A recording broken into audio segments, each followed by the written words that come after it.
orang Melayu, dia pegang satu falsafah, dia pegang grab, tak nak lepas ni. Jangan jaga tepi kain orang. Itu falsafah paling bodoh, babe. Kita kena jaga tepi kain orang, tapi jangan masuklah dalam kain dia. Kita jaga sebab apa? Sebab kita tak nak benda-benda negatif tu berada dalam rumah kita pula. Aku betul. bagi kau satu contoh. Aku ni isap dada tau. Aku isap dada, kan? Aku pernah isap dada dengan kawan abang aku. Jadi abang aku ni tak nak ambil pot kawan dia tu. Dia tak nak, abang aku ni tak nak jaga tepi kain kawan dia. Pasal abang aku tak isap dada. Jadi bila dia tak ambil pot daripada kawan dia tu, dia tak nak bantu ke whatever, dia malah nak kacau ke kan. Dan akhirnya kawan dia tu isap dada dengan aku. Tarik lah. Yes.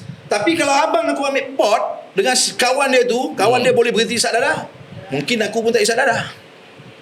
So disebabkan falsafah jangan jaga tepi kain orang tu, kita terlalu mengagung-agungkan dan akhirnya dia makan kita punya bangsa sendiri.